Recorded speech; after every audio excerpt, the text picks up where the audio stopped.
सभी सीखने वालों और ज्ञान की तलाश में रहने वाले श्रोताओं का इस विस्तृत चर्चा में स्वागत है। बिल्कुल सही कहा। आज हम बात कर रहे हैं वित्तीय विश्लेषण के मूल सिद्धांत और कंप्यूटरीकृत लेखांकन प्रणाली के बारे में। और जो लोग भी व्यापारिक दुनिया को गहराई से समझना चाहते हैं ना, उनके लिए ये सेशन बिल्कुल एक मेंटरशिप मास्टर क्लास की तरह डिजाइन किया गया है। जी। आज का हमारा मिशन बहुत स्पष्ट है। हम इन जटिल वित्तीय और तकनीकी विषयों को स्टेप बाय स्टेप समझने वाले हैं। हमारे सामने जो भी डेटा और कॉन्सेप्ट्स मौजूद हैं, उन्हें हम बिल्कुल एक स्लाइड आधारित क्लासरूम की तरह एक एक करके डिकोड करेंगे। एग्जैक्टली। और ये सफर वाकई बहुत दिलचस्प होने वाला है। बिल्कुल। कागजी मुनाफे से लेकर टैली और डेटाबेस मैनेजमेंट के डिजिटल सफर तक हर पहलू को आज छुआ गएगा। तो चलिए इसे थोड़ा विस्तार से समझते हैं और अपनी पहली स्लाइड या पहले कॉन्सेप्ट की ओर बढ़ते हैं। जब हम वित्तीय विश्लेषण की बात करते हैं तो अक्सर लोग बस प्रॉफिट और लॉस अकाउंट की आखिरी लाइन देखकर ही निष्कर्ष निकाल लेते हैं। हाँ, वो बस बॉटम लाइन देखते हैं। बिल्कुल।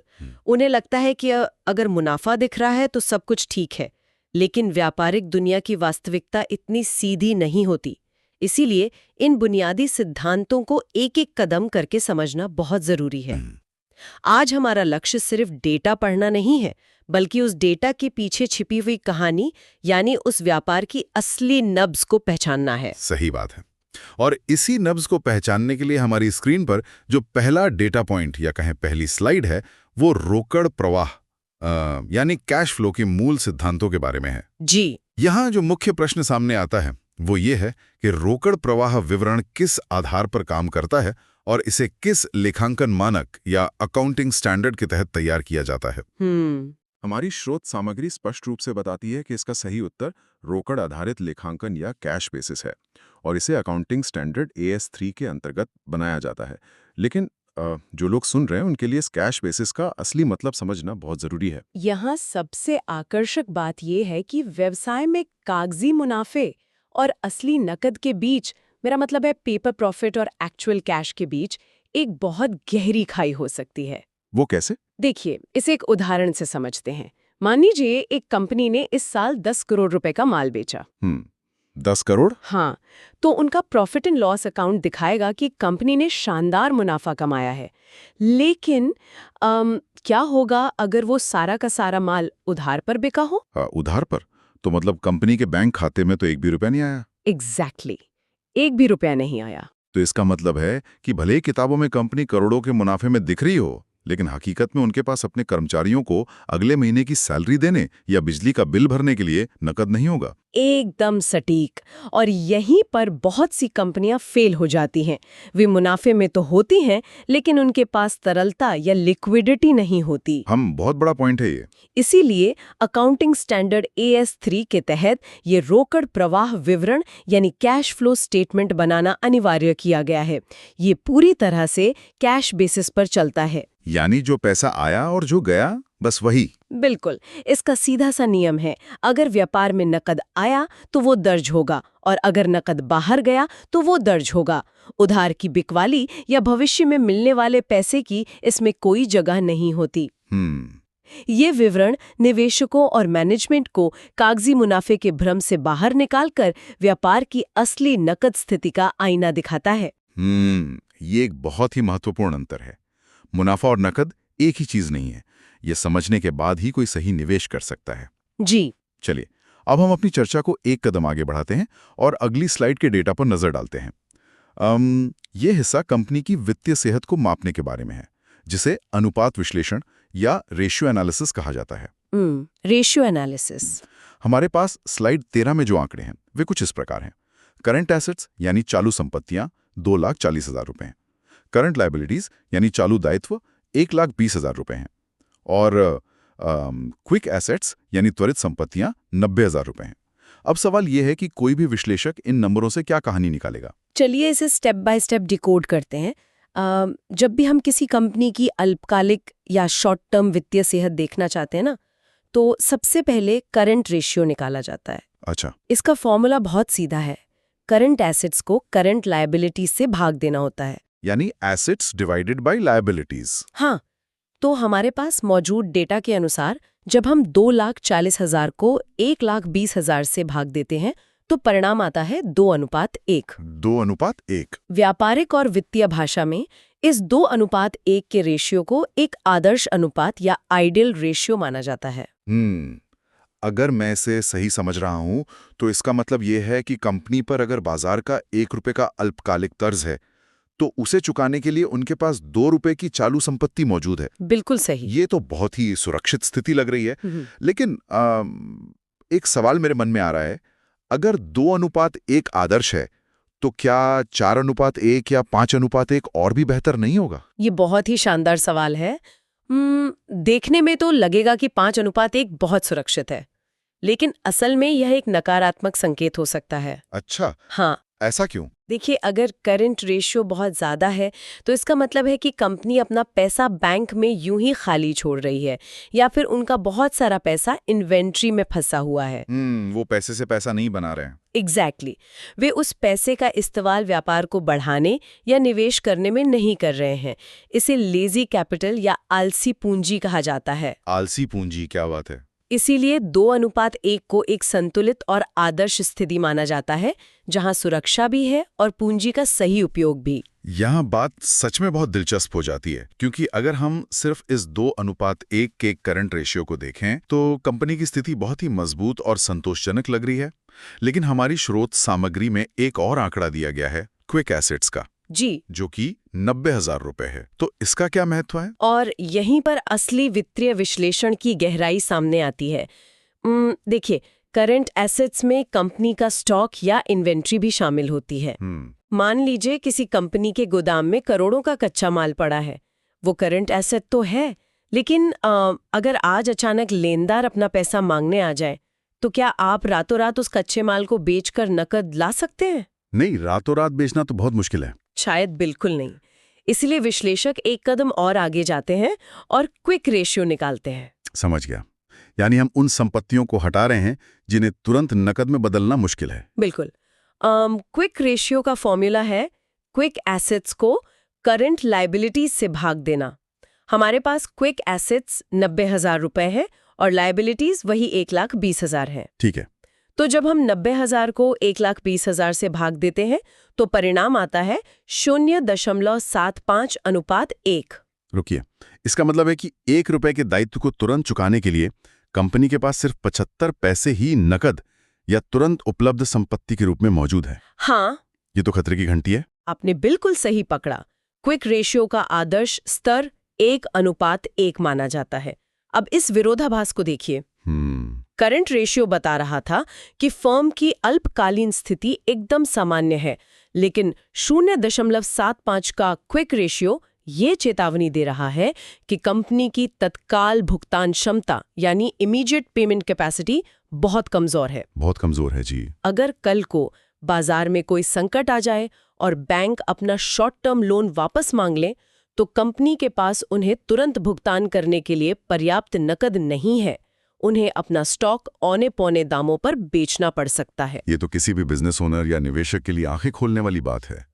सिर्फ एक ऊपरी नंबर देखकर कोई कंपनी की असल तरलता का अंदाजा नहीं लगा सकता। बिल्कुल नहीं। चलिए, इस तरलता और नकद के विषय को थोड़ा और गहराई से समझते हैं। हमारी अगली स्लाइड रोकड़ प्रवाह निवारण के उद्देश्य और XYZ लिमिटेड की एक बहुत ही व्यावहारिक केस स्टडी के बारे में है। स्रोत सामग्री के अनुसार कैश फ्लो स्टेटमेंट के मुख्य उद्देश्य हैं नकद स्थिति में बदलाव का पता लगाना, भविष्य की नकद आवश्यकता का अनुमान लगाना और निवेश के सही निर्णय लेना। जी, लेकिन थ्योरी से ज्यादा इसे एक वास्तविक उदाहरण से समझना बेहतर होगा। स्लाइड 15 पर XYZ लिमिटेड के जो आंकड़े हमारी स्क्रीन पर हैं, वे क्या कह रहे हैं? XYZ लिमिटेड की एक केस स्टडी ये समझने के लिए बेहतरीन है कि बैलेंस शीट के अंदर पैसा वास्तव में कैसे घूमता है। जब हम कैश फ्लो बनाते हैं ना, तो हम व्यापार की सभी गतिविधियों को 3 स्पष्ट स्टेप्स या हिस्सों में बांट देते हैं: ऑपरेटिंग, इन्वेस्टिंग और फाइनेंसिंग। ठीक है, 3 स्टेप्स। तो सबसे पहला स्टेप है ऑपरेटिंग एक्टिविटीज, यानी मुख्य संचालन गतिविधियां। कंपनी का मुख्य धंधा कैसा चल रहा है? आंकड़ों के अनुसार कंपनी की रिटेन्ड अर्निंग्स 40,000 से बढ़कर 60,000 हो गई हैं। यानी 20,000 रुपए का सीधा फायदा। हाँ, अब इसमें हम वो 20,000 रुपए का लाभांश या डिविडेंड वापस जोड़ देंगे जो कंपनी ने शेयरधारकों को दिया है। तो कुल मिलाकर नेट प्रॉफिट हुआ 40,000। ठीक है, 40,000। अब कंपनी ने एक पुरानी मशीन बेची थी जिस पर 5,000 का लाभ हुआ था, लेकिन मशीन बेचना कंपनी का रोजमर्रा का काम तो है नहीं। हाँ, वो तो उनका कोर बिजनेस नहीं है। बिल्कुल, ये एक निवेश गतिविधि है, इसलिए इस 5,000 के लाभ को हम यहाँ से हटा देंगे। इस तरह हमारा ऑपरेटिंग प्रॉफिट आता है 35,000 रुपए। देखने में तो ये 35,000 रुपए का आंकड़ा बहुत सकारात्मक लग रहा है, लेकिन अगर हम वर्किंग कैपिटल के बदलावों पर गौर करें तो कहानी कुछ और ही है। डेटा के अनुसार करंट एसेट्स में 40,000 की वृद्धि हुई है और करंट लायबिलिटीज में 10,000 की कमी आई है। और यहीं पर कैश फ्लो का असली जादू दिखता है। देखिए, करंट एसेट्स बढ़ने का मतलब है कि कंपनी का पैसा फंसा है, शायद ग्राहकों ने पैसा नहीं दिया या गोदाम में माल जमा हो गया है। तो ये 40,000 रुपए का आउटफ्लो या नकद की निकासी है। दूसरी तरफ करंट लायबिलिटीज कम होने का मतलब है कि कंपनी ने अपने लेनदारों को 10,000 रुपए का भुगतान कर दिया है। तो पैसा बाहर गया। हाँ, ये भी आउटफ्लो है। तो अब हिसाब लगाइए, 35,000 का प्रॉफिट, उसमें से 40,000 रुपए इन्वेंट्री या डेटर्स में फंस गए। हाँ, और 10,000 रुपए लेनदारों को चुका दिए। तो हमारा नेट ऑपरेटिंग कैश आता है -15,000। -15,000? ये तो बहुत ही चौंकाने वाला है। कागज पर कंपनी 35,000 रुपए के मुनाफे में दिख रही थी, लेकिन अपने मुख्य व्यापार को चलाने में उनके पास से 15,000 रुपए का नकद बाहर चला गया है। बिल्कुल, उनका कोर बिजनेस तो पैसे जला रहा है, तो फिर कंपनी चल कैसे रही है? यही जानने के लिए हम स्टेप 2 और स्टेप 3 पर आते हैं। स्टेप 2 है इन्वेस्टिंग एक्टिविटीज। आंकड़ों में बताया गया है कि कंपनी ने एक मशीन 30,000 रुपए में बेची, तो यहां से व्यापार में 30,000 रुपए का नकद अंदर आया। मतलब इनफ्लो हुआ प्लस 30,000। जी। और स्टेप 3 है फाइनेंसिंग एक्टिविटीज। कंपनी ने 50,000 रुपए के नए शेयर्स जारी करके बाजार से पैसा उठाया और 20,000 रुपए का लाभांश चुकाया, तो शुद्ध रूप से फाइनेंसिंग के जरिए 30,000 रुपए का नकद अंदर आया। अब अगर हम इन तीनों गतिविधियों का कुल योग निकालें तो तस्वीर एकदम साफ हो जाती है। ऑपरेटिंग से आया -15,000, इन्वेस्टिंग से आया +30,000 और फाइनेंसिंग से आया +30,000। तो साल के अंत में कुल कैश बैलेंस में 45,000 रुपए की शुद्ध वृद्धि दिख रही है। तो इस सब का असल में क्या मतलब है? एक आम निवेशक जब बैलेंस शीट देखेगा तो उसे लगेगा कि कंपनी के पास 45,000 का अतिरिक्त कैश आ गया है, यानी कंपनी बहुत अच्छा कर रही है। लेकिन जो निवेशक कैश फ्लो पढ़ना जानता है वो तुरंत समझ जाएगा कि ये एक बहुत बड़ा रेड फ्लैग है। Red flag? हाँ, कंपनी का मुख्य व्यापार तो फेल हो रहा है, वो तो 15,000 के नुकसान में है। ये जो 45,000 का कैश बढ़ावा दिख रहा है ना, वो सिर्फ इसलिए है क्योंकि कंपनी अपनी संपत्तियां बेच रही है और बाजार से नया कर्ज या शेयर उठा रही है। ये तो बहुत खतरनाक स्थिति है। देखिए, आप लंबे समय तक अपने घर का खर्च टीवी और फ्रिज बेचकर या पड़ोसियों से उधार लेकर नहीं चला सकते। एक न एक दिन आपको अपनी मुख्य नौकरी से पैसा कमाना ही होगा। एग्जैक्टली। यही सिद्धांत व्यापार पर भी पूरी तरह लागू होता है। ये वाकई एक मास्टर क्लास विश्लेषण है कि किस तरह नंबर एक अलग ही कहानी बयां कर सकते हैं। लेकिन इन सब चर्चाओं के बीच हमारी अगली स्लाइड एक बहुत ही गंभीर और बुनियादी सवाल उठाती है। अच्छा। हमने इतने सारे वित्तीय विवरण देखे, कैश फ्लो समझा, अनुपात निकाले, लेकिन क्या इन वित्तीय विवरणों पर पूरी तरह से भरोसा किया जा सकता है? स्लाइड 16 में इन वित्तीय विवरणों की कुछ सीमाएं या लिमिटेशंस स्पष्ट रूप से बताई गई हैं। ये एक ऐसा विषय है जिस पर हर विश्लेषक को ध्यान देना चाहिए। वित्तीय विवरणों की कई सीमाएं हैं।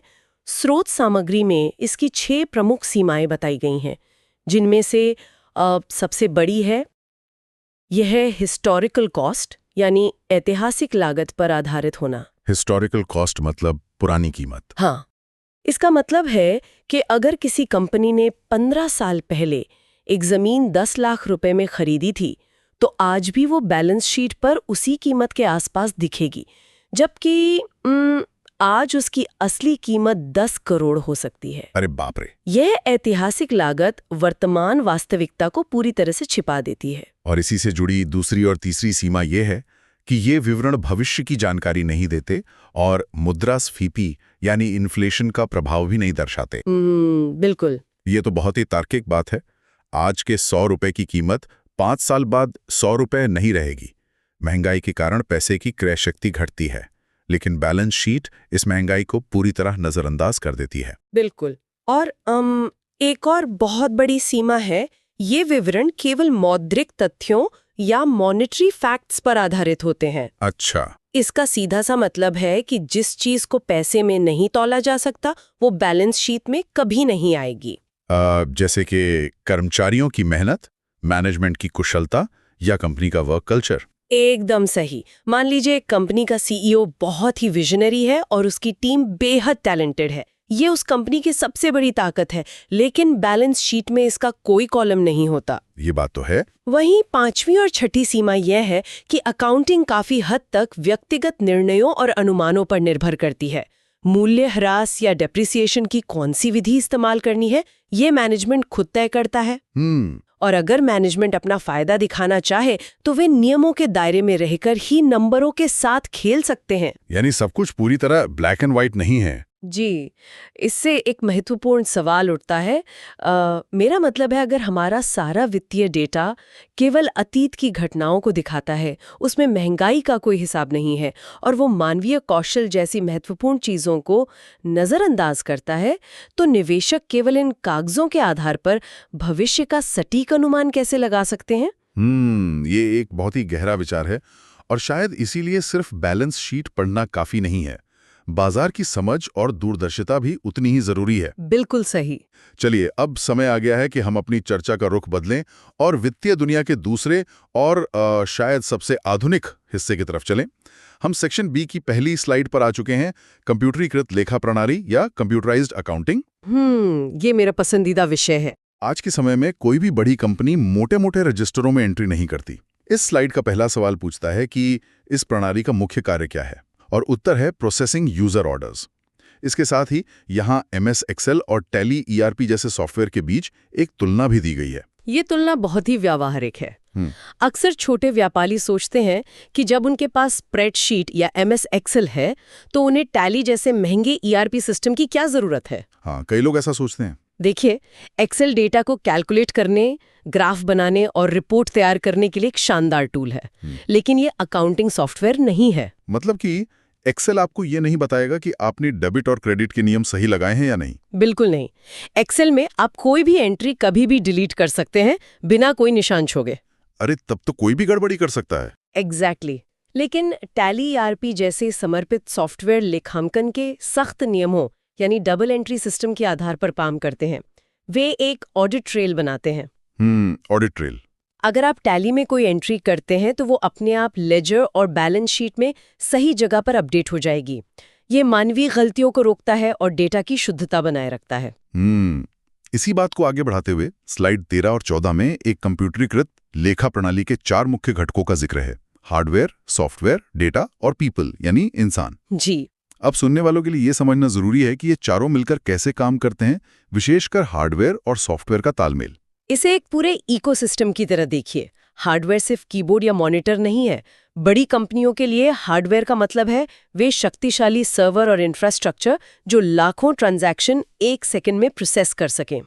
जो असल में मशीन चलाता है। ये प्रणाली का भौतिक भाग है जिसे हम छू सकते हैं, लेकिन ये सर्वर अपने आप में कुछ नहीं कर सकते। इन्हें निर्देश देने के लिए सॉफ्टवेयर की जरूरत होती है, जैसे टैली या कोई और ERP सिस्टम। और इन दोनों का कोई फायदा नहीं है अगर इनमें सही डेटा न डाला जाए और उस डेटा को प्रोसेस करने वाले समझदार लोग ना हों। एकदम सही। बिना सटीक डेटा के सबसे महंगा सॉफ्टवेयर भी गलत नतीजे ही देगा, और बिना कुशल अकाउंटेंट्स के जो सॉफ्टवेयर को चला सकें और नतीजों का विश्लेषण कर सकें, ये पूरी प्रणाली अधूरी है। यह हमें आज के सेशन की अंतिम स्लाइड्स 15 और 16 की ओर ले जाता है, जो डेटा विश्लेषण और डेटाबेस मैनेजमेंट के बारे में है। स्लाइड 15 में स्प्रेडशीट में अंक विश्लेषण के 4 चरण बहुत ही स्पष्ट रूप से बताए गए हैं। सुनने वालों के लिए इसे समझना आसान है। पहला चरण है डेटा एंट्री करना। जी। दूसरा है उस पर फॉर्मूला लगाना, जैसे सम या एवरेज। तीसरा चरण है पैटर्न समझने के लिए चार्ट बनाना, और अंतिम चरण है उन चार्ट्स के आधार पर परिणाम का विश्लेषण करना। ये प्रक्रिया छोटे डेटा के लिए एकदम परफेक्ट है, लेकिन जब डेटा बहुत विशाल हो जाता है, जैसे किसी बैंक के लाखों ग्राहकों का रोजाना का लेन देन, तो स्प्रेडशीट क्रैश हो जाएगी। हाँ, वो इतना लोड नहीं ले सकती। बिल्कुल। यहीं पर स्लाइड 16 में DBMS यानी डेटाबेस मैनेजमेंट सिस्टम की अहमियत समझाई गई है। स्रोत सामग्री में इसके कई बड़े लाभ गिनाए गए हैं। सबसे बड़ा लाभ है डेटा सुरक्षा या डेटा सिक्योरिटी। कोई अनधिकृत व्यक्ति बैंक का डेटा नहीं बदल सकता। इसके अलावा डेटा दोहराव या डुप्लीकेशन का कम होना भी एक बड़ा फायदा है। स्प्रेडशीट में एक ही ग्राहक के 4 अलग-अलग रिकॉर्ड बन सकते हैं, लेकिन डीबीएमएस इसे रोकता है। एग्जैक्टली। साथ ही तेज प्रोसेसिंग, आसान अपडेट, बैकअप की सुविधा और सेकंडों में रिपोर्ट तैयार करना इसके मुख्य फायदे हैं। अगर हम इसे बड़ी तस्वीर से जोड़कर देखें तो डीबीएमएस सिर्फ एक डिजिटल तिजोरी नहीं है जहां डेटा रखा जाता है। ये आज के वैश्विक व्यापार की रीढ़ है, एक बैकबोन है। इसके बिना ई कॉमर्स, बैंकिंग या शेयर बाजार एक मिनट भी नहीं चल सकते। ये सिस्टम इतनी तेजी से लाखों करोड़ों ट्रांजैक्शन प्रोसेस करता है कि व्यवसाय बेहद कुशल और पारदर्शी बन जाते हैं। क्या शानदार सफर रहा आज का। आज के इस मेंटरशिप सेशन में हमने वाकई वित्तीय विश्लेषण की गहराइयों को छुआ है। बिल्कुल। हमने शुरुआत की थी इस तथ्य से कि कैसे कागजी मुनाफा और असली कैश फ्लो दो बिल्कुल अलग दुनिया है। फिर हमने रेशो एनालिसिस से कंपनी की तरलता का एक्सरे करना सीखा और देखा कि 2:1 का करंट रेशो हमेशा सुरक्षित नहीं होता। वो आलसी पूंजी वाली बात। एग्जैक्टली। फिर XYZ लिमिटेड की केस स्टडी ने हमें सिखाया कि कैसे फाइनेंसिंग के जरिए एक डूबते हुए कोर बिजनेस को मुनाफे का मुखौटा पहनाया जा सकता है। इसके बाद हमने वित्तीय विवरणों की सीमाओं पर बात की जी। और अंत में हमने जाना कि कैसे टैली और डीबीएमएस जैसे डिजिटल सिस्टम्स इस पूरे खेल को सुरक्षित, तेज और विशाल बनाते हैं। लेकिन इस विस्तृत चर्चा को समाप्त करने से पहले मैं चाहता हूं कि जो लोग भी सुन रहे हैं वो इसे एक गहरे विचार पर जरूर गौर करें। आज हमने देखा कि वित्तीय विवरणों की अपनी सीमाएं हैं।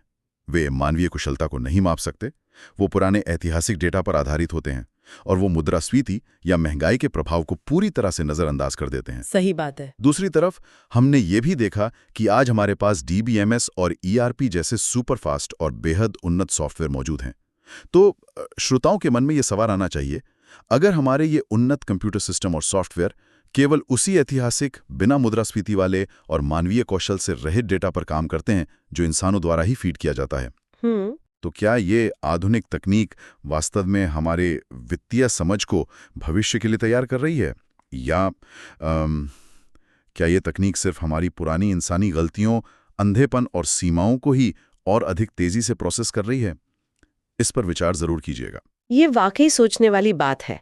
आज की इस विस्तृत चर्चा में हमारे साथ कदम से कदम चलने के लिए बहुत बहुत धन्यवाद। सीखते रहिए और नंबरों के पीछे छिपी असली कहानी को खोजना कभी बंद मत कीजिए। जल्द ही फिर मिलेंगे एक नए विषय और एक नई गहरी चर्चा के साथ।